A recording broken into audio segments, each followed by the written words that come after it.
যাবে না। এজন্য মদের মটকাগুলো যার ঘরে যেভাবে ছিল আমরা সেভাবে ভেঙে দিয়েছি, লক্ষ লক্ষ টাকার মদকে ভেঙে দেওয়া হয়েছে। ওই সাহাবী যখন সিদ্ধান্ত শুনেছেন আরেকজন সাহাবীর কাছ থেকে, এই যে লক্ষ লক্ষ টাকার মদ কিনে তিনি মদিনায় ঢুকতেছেন, সাথে সাথে সবগুলিকে ভেঙে মাটির সঙ্গে মিশাই দিয়েছেন। বলেন সুবহানাল্লাহ। এর নাম মুসলমান, এর নাম আত্মসমর্পণ। আর এটাই হলো মুসলমানদের ব্রত, মুসলমানদের সিদ্ধান্ত, কঠিন সিদ্ধান্ত, ইস্পাত সিদ্ধান্ত, যে যেখানে আল্লাহ রাসূল যেটা করতে বলেছেন, যে বিধান দিয়েছেন, আল্লাহর পক্ষ থেকে আনিত যে বিধান, সেটাকে মেনে নিতে হবে। তাতে নিজের ক্ষতি হতে পারে, পরিবারের ক্ষতি হতে পারে, বাপ মার ক্ষতি হতে পারে, সন্তানের ক্ষতি হতে পারে, অর্থের লস হতে পারে। সব কিছুকে মেনে নিয়ে আল্লাহর কাছে স্যারেন্ডার হওয়ার নামই হচ্ছে মুসলমান। সোজা কথা। কিন্তু এই মুসলমান নাম দিয়েই আমরা যেভাবে চলছি, আমি তো গবেষণা করে দেখেছি যে বিধর্মীদের মধ্যে রাসূলের যতটুকু আদর্শ এখনো আছে, আমি এটাকে তাদের আদর্শ বলবো না। তারা নিজের শান্তির জন্য, নিজের পরিবারের সুখ শান্তির জন্য, নিজে ভালো থাকার জন্য ইসলাম থেকে নিয়ে যা করে তার কিছু অংশ পর্যন্ত আমরা করি না, অথচ আমরা দাবি করি আমরা রাসূলের উম্মত এবং তার সুন্নাত ছাড়া কোনো গতি নাই বলেই আমরা এই প্রপাগান্ডা ছাড়াই এই কথাগুলোই মানুষের উপস্থাপন করি। কিন্তু আমরা সেই সিদ্ধান্ত থেকে, সেই সুন্নাত থেকে, সেই আদর্শ থেকে আজও হাজার হাজার মাইল দূরে অবস্থান করছি। এই অনাবৃষ্টি তার একটা প্রমাণ।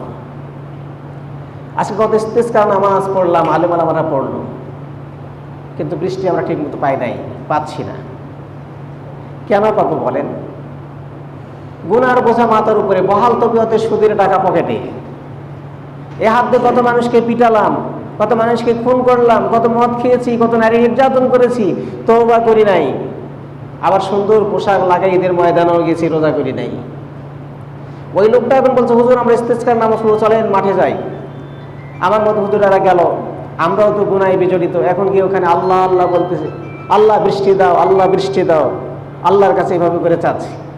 আচ্ছা, আল্লাহ রাসূল বলেছেন যে ওই লোকের দোয়া আল্লাহর দরবারে কিভাবে পৌঁছতে পারে, ওই প্রতীকের দোয়া কিভাবে পৌঁছতে পারে, ওই মুসাফিরের দোয়া আল্লাহর কাছে কিভাবে গ্রান্টেড হতে পারে, যে উস্কো খুস্কো চুল নিয়ে, জীর্ণ শীর্ণ শরীর নিয়ে, ময়লা আবরণ নিয়ে, কাবার হাতে নিয়ে এসে হাত উঠায় আল্লাহ আল্লাহ বলতে থাকি, অথচ তার খানাপিনা হারাম, তার খাদ্য হারাম, তার পানীয় হারাম, তার পোশাক হারাম। অথচ মুসাফিরের হালতে, মুসাফিরের দোয়া আল্লাহ ফেরত দেন না। এই মুসাফিরের হালতে সে উৎস চুল নিয়ে অনেক জার্নি করেছে, অনেক সফর করেছে, ইসলামের কাজ করেছে। এরপরে বাইতুল্লাহ এসে আল্লাহ কবুল করো, আল্লাহ কবুল করো বলে কবুল এসে আল্লাহর কাছে চিৎকার করতেছে, কিন্তু তার খানাপিনা হারাম, পোশাক হারাম। ওই লোকের দোয়া কাবা শরীফে দাঁড়ায় দোয়া করলে কখনোই কবুল হতে পারে না, যেহেতু কবুল হওয়ার শর্তেই হচ্ছে হালাল খাওয়া। বলেন সুবহানাল্লাহ। সেজন্য হারাম টাকার পোশাক পরে ইস্তেসকার ময়দানে গেছি, পানি আল্লাহ দিবে না। হারাম টাকার টুপি দিয়ে পড়েছি, সুন্দর টুপি মাথায় দিয়ে ঈদগাহে গেছি, আল্লাহ নামাজ কবুল করবেন না। এটাই তো বাস্তবতা। সে কারণেই নাম মুসলমান, কিন্তু আসলে কাজ হচ্ছে আমাদের ফেরাউনের মতো। পোশাক দিয়ে অনেক কিছু করার চেষ্টা করছি, বোরকা পরে চুরি করছি, পাঞ্জাবি পরে মিথ্যা কথা বলতেছি, দাড়ি রেখে সিগারেট টানতেছি, দেখতে অনেক সুন্দর, কিন্তু রোজা নাই। জিজ্ঞাসা করলে আমার গ্যাস আছে ভাই, একটু গ্যাসের কারণে রোজা থাকতে পারি না। এই ঠুনকু অজুহাতগুলো দিয়ে আল্লাহ তাআলার গোলামি থেকে আমরা অনেক দূরে সরে গেছি, মুসলমান দাবি করছি। আল্লাহ বলছে ঠিক আছে, তোমার মুসলমানিত্ব নিয়েই তুমি থাকো, আর আমার গজব তোমাদের উপরে যাবে ওইভাবে যেভাবে তসবির সুতা ছেড়ে গেলে দানাগুলো বাধাহীনভাবে একটার পর একটা আসতে থাকে, আমার গজব তোমাদের উপরে একটার পর একটা জাতিই থাকবে। বলে নাউযুবিল্লাহি মিন যালিক। সেটাই বাস্তবতা। পত্রিকায় দেখলাম মানুষকে খুন করতেছে লোমহর্ষকভাবে। আজকের পত্রিকায় করতোয়ায় লেখা হয়েছে, একজন যুবক সুদের কিস্তির টাকা শোধ করতে পারে নাই বলে স্ত্রীকে হত্যা করছে, 2 সন্তানকে হত্যা করছে। মুসলমান স্ত্রীকে হত্যা করেছে, 2জন সন্তানকে হত্যা করেছে, সুদের যে ঋণের টাকা পরিশোধ করতে পারে নাই বলে। আমি তখন ভাবলাম, এই যে কিছুক্ষণ আগে পত্রিকাটা পড়লাম আমি, এই ধরেন যে 10-15 মিনিট আগে, আমি তখন ভাবলাম যে সুদের কিস্তির টাকা তুমি শোধ করতে পারো না, তোমার স্ত্রীকে অপরাধ করলো, তোমার সন্তানরা কি অপরাধ করলো, তুমি দুনিয়া থেকে চলে যাও, তুমি তাদের খুন করলে কেন? বহাল তুমি বেঁচেছো, তাদেরকে খুন করেছো। ইসলাম কোনোদিন এটা পারমিট করে না, জবাব তোমাকে দিতে হবে। ক্ষমতায় থেকে ক্ষমতার অপব্যবহার আমরা করছি। মনে রাখবেন, ক্ষমতা স্থায়ী নয়, চিরস্থায়ী নয়। কুলিল্লাহুম্মা মালিকাল মুলকি তুতিল মুলকা মান তাশা, তানজিউল মুলকা মিম্মান তাশা, তুইজ্জু মান তাশা ওয়া তুযিল্লু মান তাশা বিয়াদিকাল খায়র, নাকি বলেন আপনারা? সম্মান তো আল্লাহর পক্ষ থেকে আসে, বেইজ্জতিও আল্লাহর পক্ষ থেকে আসে। রাজত্ব আল্লাহ যাকে ইচ্ছা দিয়ে সম্মানিত করে, আবার যার কাছ থেকে ইচ্ছা ছিনিয়ে নেয়। এই সবগুলো ক্ষমতাই কিন্তু আল্লাহর কাছে। আপনারা দেখেছেন পত্রিকায় আনোয়ারুল আজিম নামে একজন এমপি খুন হয়েছেন কলকাতাতে, দেখেন নাই? দেখেছেন আপনারা? তো ভাবলাম যে আপনি যেরকম কাজ করবেন সেরকম বদলা পাবেন। আমি সমর্থন করি না, এমপিকে হত্যা করা হয়েছে, টুকরা টুকরা করা হয়েছে, আমি এটাকে কোনো অবস্থায় সমর্থন করি না। আমি মুসলমান, এটা আমি মানতে রাজি নই, কিন্তু শিক্ষার জন্য বলছি মাত্র। এই এমপি আজিমের নেতৃত্বে একজন সোহান নামে যুবককে ধরে আনা হয়েছিল, এবং অত্যন্ত কৃতি একজন ছাত্র, সে কলেজের ছাত্র, কলেজ পড়ুয়া। ছোট্ট অজুহাতে তাকে ধরা হয়েছে। গোটা গ্রামের লোকজন, আমাকে বাঁচাবার জন্য গোটা গ্রামের লোকজন এসে স্বীকৃতি দেয় যে এমপি সাহেব ছেড়ে দেন, আজ থেকে আমরা সবাই আওয়ামী লীগ করবো, এবং আপনি যা বলবেন সেটাই শুনবো, আমাদের কৃতি সন্তানকে হত্যা করো না, তাকে বাঁচতে দাও। এই প্রস্তাবনা নিয়ে তারা গেছে এমপি সাহেবের কাছে। তিনি হাসি মুখে দিয়েছেন যে আমার লোকের অভাব নাই, আওয়ামী লীগ করার লোকের অভাব নাই, অনেক আছে। সুতরাং আমি যেহেতু আমার অপরাধ প্রমাণিত হয়েছে, আমি এনেছি, আমি তাকে আমার হাতে শায়েস্তা করতে চাই। অথচ অপরাধটা বড় ছিল না, এবং তাকে চুয়াডাঙ্গায় পাওয়া গেছে। ছেলেটাকে দুইটা চোখ উপড়ানো হয়েছে জীবিত অবস্থায়, এবং হাত ভেঙে দেওয়া হয়েছে। এই অবস্থায়, মৃত অবস্থায় তাকে উদ্ধার করা, মৃত অবস্থায় তার লাশটা পাওয়া গেছে। তো মায়ের বুক ফাটা আর্তনাদ ছিল, তার বক্তব্য এরকম ছিল, তার ভাষায় সে বলতেছে, আমার বাবুটাকে তোমরা মেরেছ, আমার কলিজাটা তো খালি হয়ে গেছে, ছিদ্র হয়ে গেছে, এই ব্যথনা তো আমি সারা জীবন ভুলবো না, ভোলা সম্ভব নয়। কিন্তু কেন আমার বাবার চোখ দুটা তুলে নিয়েছো? কেন নিয়েছো চোখ দুটাকে তুলে? এত কষ্ট কেন দিয়েছো? মা কান্নায় ভেঙে পড়েছিল। সেদিন আল্লাহর দরবারে মুক্ত আকাশে দোয়া করেছিল যে আল্লাহ, বিচারটা তোমার কাছে দিয়ে গেলাম। নাকি মায়ের দোয়া ছিল এটা, বিচারটা তোমার কাছে দিয়ে গেলাম, বিচারটা তুমিই করো। এই জন্য আল্লাহ রাসূল বলেছে, মাঝে মধ্যে খোলা আকাশের নিচে একটা ভালো আমল আপনাদেরকে শেখায়া যায়। খোলা আকাশের নিচে হাঁটতে হাঁটতে হতে পারে, বসেও হতে পারে, শুয়েও হতে পারে, আসমানের দিকে তাকাবেন, মনের আবেগ তুলে ধরে এই খোলা আসমানের নিচে আল্লাহর কাছে ডাকবেন, আল্লাহ তোমার উন্মুক্ত আকাশের নিচে বিশাল বিস্তৃত আকাশ, তোমার কাছে এই দোয়াটা করলাম মাবুদ, তোমার জাতের উসিলায়, তোমার নামের উসিলায়, এই বিশাল সৃষ্টির উসিলায় আমার দোয়াটাকে কবুল করো। আল্লাহ রাসূল বলেছেন, খোলা আকাশের নিচে যদি দোয়া করা হয় আন্তরিকতার সঙ্গে, সেই দোয়াটা কবুল হয়। বলেন সুবহানাল্লাহি বিহামদিহি। এই জন্য আল্লাহ রাসূল আকাশের দিকে তাকায় দোয়া করতেন, বেশি বেশি দোয়া করতেন। সেই দিনের মায়ের দোয়াটাও ছিল খোলা আকাশের নিচে লাশের সামনে দাঁড়াই। জানি না তার মায়ের দোয়াটা হয়তো কবুল হয়েছে বলেই এমপি আজিম তাকে কলকাতায় খুন করা হয়েছে, এবং খুনের লোমহর্ষক বর্ণনা দেওয়া হয়েছে। ডিবি হারুন তার বর্ণনা দিয়েছেন, আমি শুধু হেডলাইনটা পড়েছি, ভিতরের কথাগুলো পড়ার সময় হয় নাই। লোমহর্ষক সে বর্ণনা দিয়েছেন, এভাবে তাকে হত্যা করা হয়েছে। হত্যা করার পরে হাড় থেকে মাংসগুলো আলাদা করা হয়েছে, টুকরা টুকরা করা হয়েছে, লাশটাকে টুকরা টুকরা করা হয়েছে, গরু জবাই করে টুকরা টুকরা করা হয়, এভাবে করা হয়েছে। হাড় থেকে সম্পূর্ণ গোস্তগুলো আলাদা করা হয়েছে, এবং হলুদ মিশানো হয়েছে যাতে করে লাশটাকে শনাক্ত করা না যায়। বলে নাউযুবিল্লাহি মিন যালিক। এবং সেই লাশটাকে ডিবি উদ্ধার করেছে, গোয়েন্দা বিভাগ উদ্ধার করেছে। এরপরে তদন্ত চলতেছে যে কে একজনকে, দুইজনকে ধরা হয়েছে, গ্রেপ্তার করা হয়েছে। রিমান্ডে নিলে আসল তথ্য বের হয়ে আসবে। এই খুনের নেপথ্যে কারা এবং কি কারণ ছিল, পরিকল্পনা 2 মাস আগে থেকেই করা হয়েছে, এতটুকু তথ্য মিলেছে। এবং মূল তথ্যটাও বেরিয়ে আসবে, কারণ এগুলো এমন বড় অপরাধ, খুন করা, ধর্ষণ করা এমন বড় অপরাধ যেগুলো চাপা থাকে না, এগুলো চাপা দেওয়ার কোনো সুযোগ নেই, টুমোর বের হয়ে আসবেই। সুতরাং কেউ কাউকে রাতের অন্ধকারে খুন করলে, আপনি যতই অন্ধকারে খুন করেন না কেন, আল্লাহ সাক্ষী, আপনি ধরা পড়বেন পড়বেন পড়বেন, অবশ্যই পড়বেন। এই খুনের কোনো মাপ নাই, কারণ খুনটা আল্লাহর কাছে নিন্দনীয় একটা অপরাধ, জঘন্য অপরাধ। এই জন্য খুন করতে নিষেধ করা হয়েছে, চূড়ান্তভাবে নিষেধ করা হয়েছে। সূরা নিসার মধ্যে বিশদ আলোচনা আসছে বিষয়ে। বুঝাতে চাচ্ছি, করেছে যারা মুসলমান, এমপিকে যারা খুন করেছে তারা মুসলমান, এবং সোহান নামে আমাদের সোনার যুবককে যারা খুন করেছে তারাও মুসলমান, নাকি বলেন আপনারা? অবৈধ কাজ সীমারেখার মধ্যে ছিল, সেই সীমারেখার ব্যারিকেড ভেঙে আমরা এইগুলো করে যাচ্ছি। অথচ আমরা আজও সানন্দে সগর্বে মানুষের সামনে বলে বেড়াই, আনা মুসলিম, আমি মুসলমান, এই কথা বলি। আসুন আমরা আমাদের সংজ্ঞা খুঁজি এবং আমাদের অবস্থান থেকে কিছু কাজ করার চেষ্টা করি। আল্লাহ পাক যেন আমাদের করার তৌফিক দান করেন। সকলে বলছি আল্লাহুম্মা আমিন। প্রিয় বন্ধুগণ, আমি একটা হাদিসে কুদসি আপনাদের সামনে উপস্থাপন করার জন্য নিয়ে এসেছি। এইটিকে আবর্তন করেই যে একটি কথা বলেই স্বল্প সময়ের মধ্যে বক্তব্য শেষ করা হবে। আল্লাহ যেন এখান থেকে কিছু শিক্ষা আমাদের গ্রহণ করার তৌফিক দান করেন। সকলে বলছি আল্লাহুম্মা আমিন। তো সেটি হলো যে আল্লাহ তাআলা হাদিসে কুদসির মধ্যে বলেছেন, হাদিসে কুদসি আপনারা বোঝেন তো বোধহয় না? হাদিসে নববী আর হাদিসে কুদসি দুইটা জিনিস আছে। হাদিসে কুদসি একটু বুঝতে হবে, আমরা মুসলমান তো, আমরা প্রত্যেকেই মুসলমান, প্রত্যেকেই জ্ঞানী, প্রত্যেককেই দিনের দায়ী। আমি দায়ী নয়, শুধু আলেম ওলামায়ে দায়ী নয়, আপনারও দায়ী। আপনাদেরকে ডাকতে হবে, আহ্বান করতে হবে। আল্লাহ রাসূল যে হাদিসটা বর্ণনা করেছেন এটা আলেমদের জন্য বর্ণনা করেন নাই।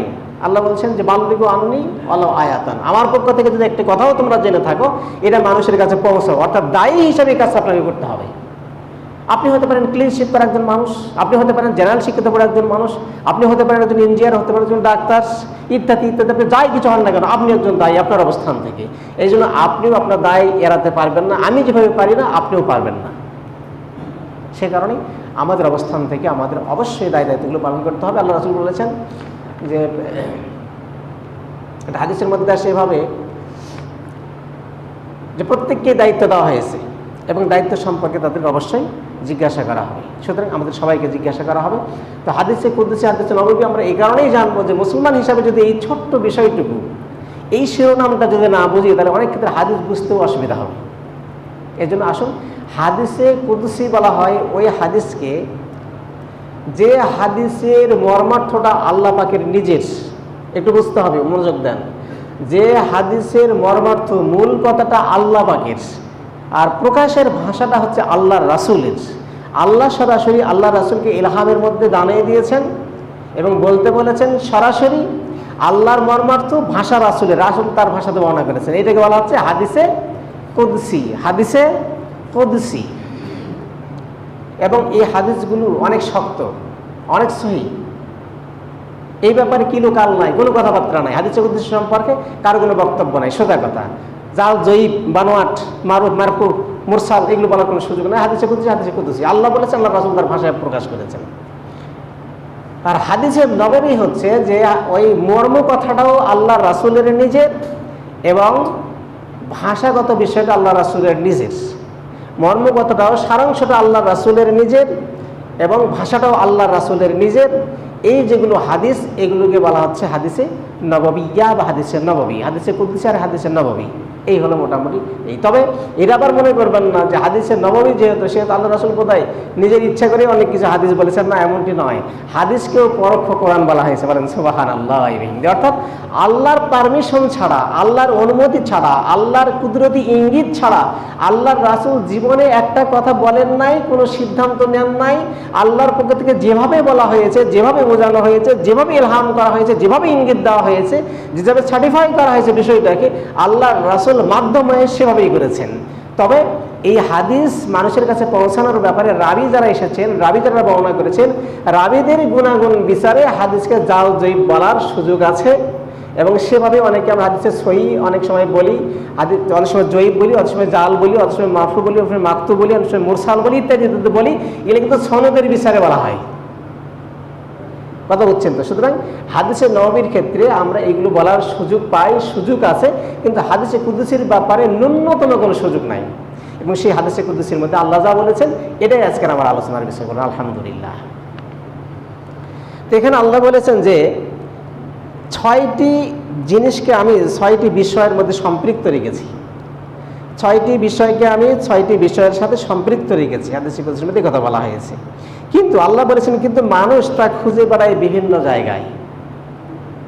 মানুষ সেগুলোকে বিভিন্ন জায়গায় খোঁজে, আর আমি সেগুলোকে সম্পৃক্ত করে রেখেছি 6টি জায়গাতে।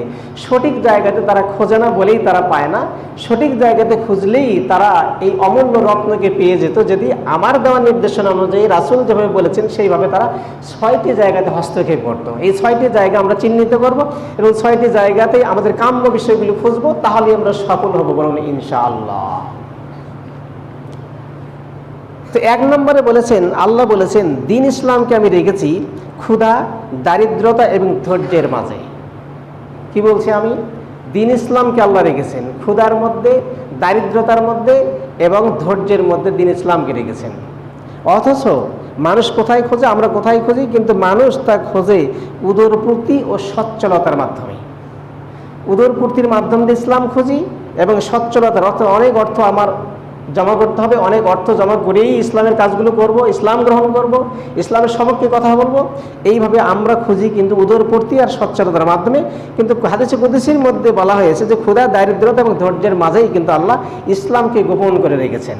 আসুন আমরা একটু বিশ্লেষণ করি কিভাবে ক্ষুধার মধ্যে রেখেছেন।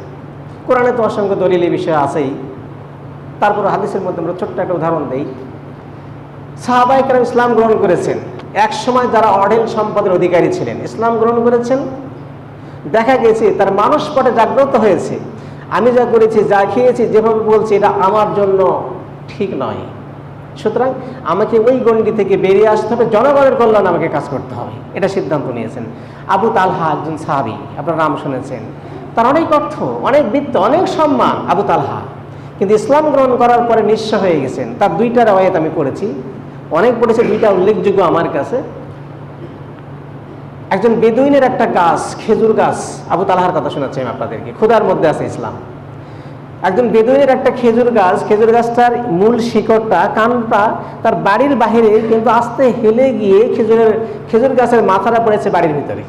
দাদা বুঝছেন, এরকম অনেক গাছ আছে, কিনারে আছে, ধরেন যে নদীর কিনারে দেখা গেছে গোড়াটা আছে আর হেলে গেছে ওইদিকে, এরকম অনেক তাল গাছ বাঁকা হয়ে অন্যদিকে গেছে, খেজুর গাছ বাঁকা হয়ে গেছে। তো ঠিক এরকমই দৃশ্য ছিল আবু তালহার ব্যাপারে, যে গাছটা বাহিরে বাড়ির, কিন্তু খেজুরের মাথাটা গেছে, গাছের মাথাটা তার বাড়ির মধ্যে। তো খেজুরের যখন পরিপক্কতা আসে তখন এই খেজুরগুলো যখন ওয়েটফুল হয়ে যায় তখন ওখান থেকে ছিঁড়ে ছিঁড়ে বাড়ির মধ্যে কিছু কিছু খেজুর পড়ে। তো যখন পড়ে তখন এই বাচ্চা কুড়িয়ে কুড়িয়ে ওখান থেকে খায়, ছোট্ট মানুষ বোঝে না, ওখান থেকে কুড়িয়ে খায়।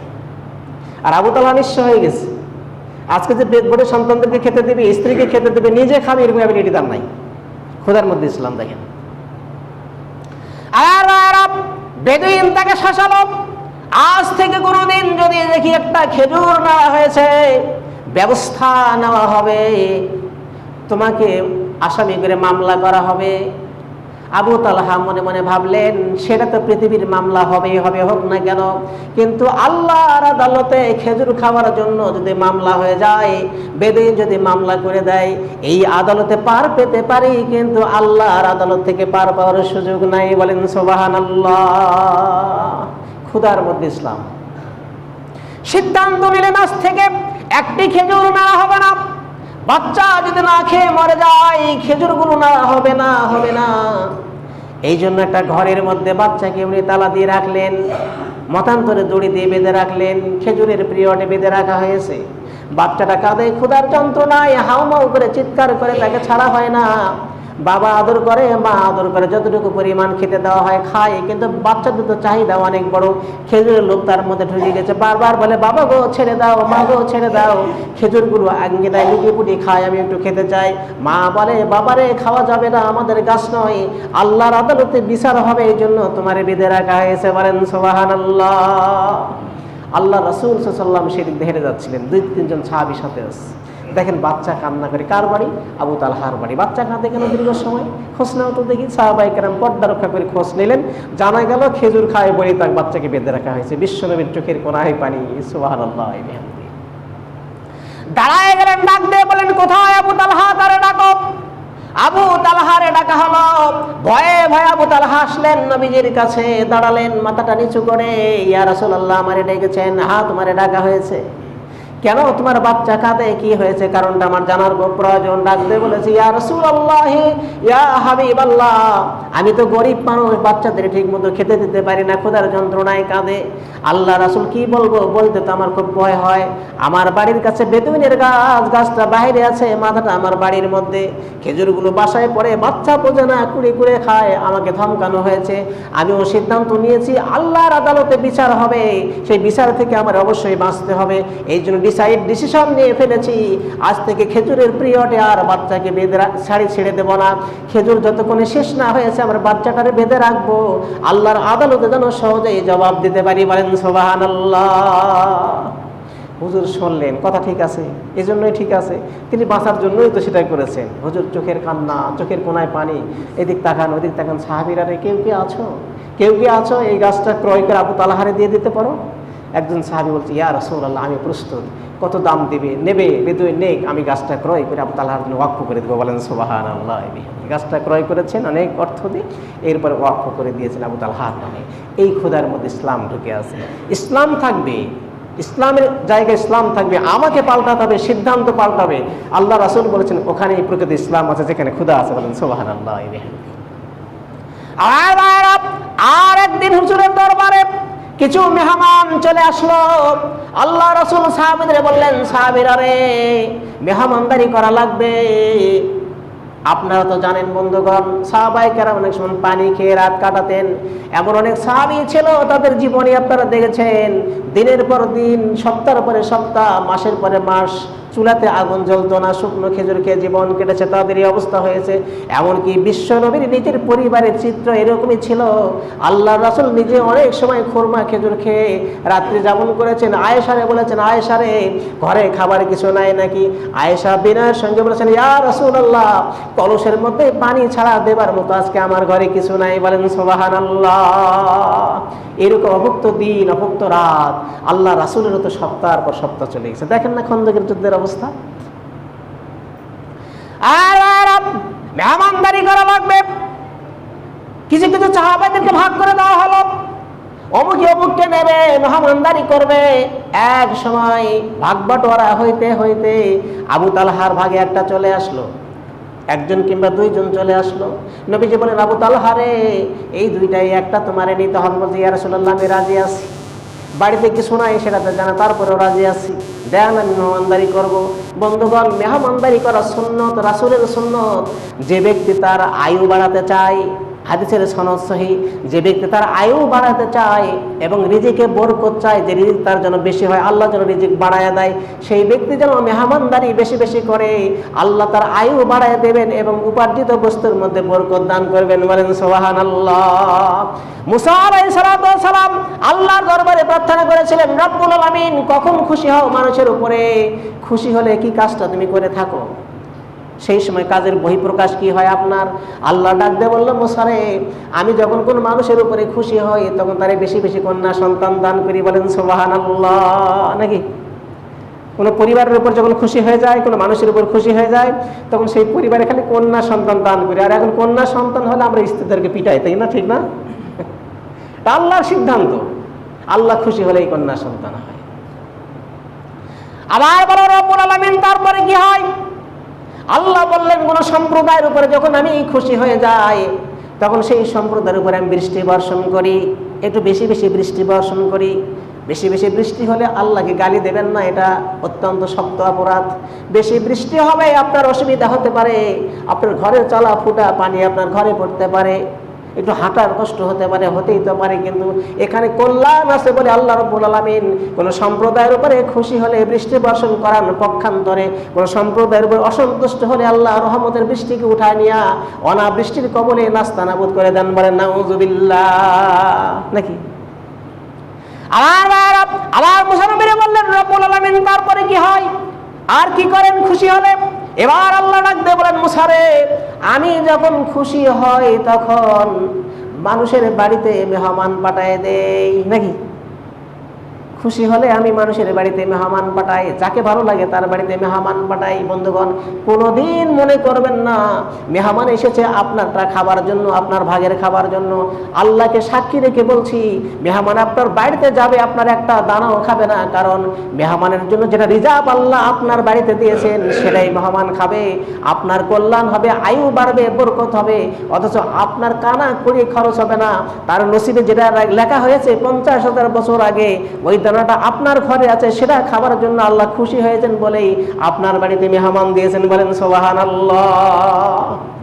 আবু তালহার বাড়িতে মেহমান চলে আসলো, আবু তালহা বসতে দিলেন, ভিতরে ঢুকলেন, ডাক দিয়ে বলেন, বিবি রে, আল্লাহ রাসূল মেহমান দিয়েছেন, আল্লাহ রাসূল দিয়েছেন, আমার নাম বলেছেন। আমি তো চাতক পাখির মতো চেয়েছিলাম, অনেক ধনী সাহাবীও তো সেখানে আছে, তাদের নাম বলেন নাই, আমার নাম বলেছেন, আল্লাহ আমার উপরে খুশি আছেন বলেই। ও বিবি রে, নারাজ হও না, তাড়াতাড়ি প্রস্তুতি নাও, আমাদের ঘরে কি আছে খাবার প্রস্তুতি নিয়ে থাও, মেহমানদারি করা লাগবে। অল্প সময়ের মধ্যে খাবার যা ছিল সবগুলো প্রস্তুত করা হয়েছে। এত অল্প খাবার তার ঘরে ছিল বাবা, কিতাবের মধ্যে এসেছে এত অল্প খাবার ছিল যে খাবারটা তাদেরই হবে না, বাচ্চারা খেলেই ফুরে যাবে, মেহমানদারি করা যাবে না। এই জন্য বাচ্চাদেরকে কোলে নিয়ে আদর করে করে মা ঘুম ধরায় দিয়েছেন, ঘুমের মধ্যে শোয়াই দিয়েছেন। দস্তরখানে খানা প্রস্তুত হয়ে গেছে, মেহমানদারি করার জন্য বসা হয়েছে। এবার স্বামী স্ত্রী মিলে গোপনে পরামর্শ করলো, বিবিরে যতটুকুন খানা 4 জন মিলে একসঙ্গে যদি খাই তাহলে তো খাওয়া যাবে না, এটা তো 2 জনের যথেষ্ট, এর বাইরে তো হওয়া সম্ভব নয়। সুতরাং একটা কাজ করবা, খাওয়ার যখন পরিবেশন শুরু হয়ে যাবে, শেষ হয়ে যাবে, 2 জনের যখন পরিবেশন করা হবে, আস্তে করে বুদ্ধি করে বাতিটা নিভাই দিও, যাতে করে মেহমান বুঝতে না পারে আমরা সবাই খাচ্ছি না। এমনি এমনি মুখগুলো নাড়তে থাকবো, মেহমানরা খাবে, তাদের পেট পূর্তি হবে, আল্লাহ আমাদের উপরে খুশি হয়ে যাবেন। বলেন সুবহানাল্লাহ। সিদ্ধান্ত এরকম হয়ে গেল, বিবিরে বলে দেওয়া হলো। বিবি ছিল খুব চালাক। পরিবেশন করার পরে খানা যখন বিতরণ করা হচ্ছিল, 4টা প্লেট বিছায় দিয়া বাবা, 2টা প্লেটে যখন সবে মাত্র দেওয়া হয়েছে, তখনকার বাদে ছিল প্রদীপগুলো টিম টিম টিম করে জ্বলতো, এরকম প্রদীপ জ্বালানো হয়েছে। স্ত্রী একটু কৌশল করে কাপড় ছাড়া দিয়েছে, মতান্তর অন্য প্রসেস অবলম্বন করেছে, বাতিটা নেমে গেছে।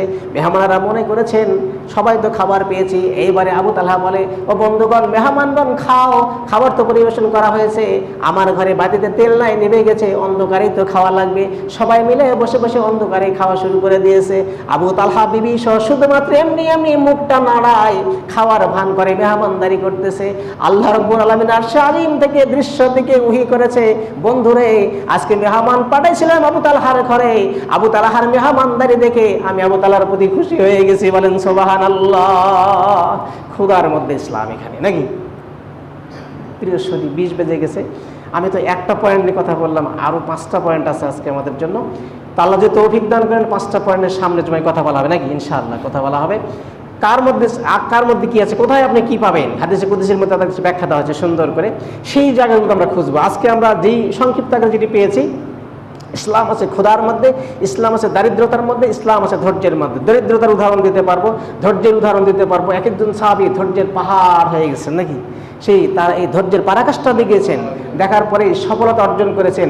আল্লাহ তাদের বুকে তাদের সিনায় ঈমান দিয়েছেন, ইসলাম দিয়েছেন।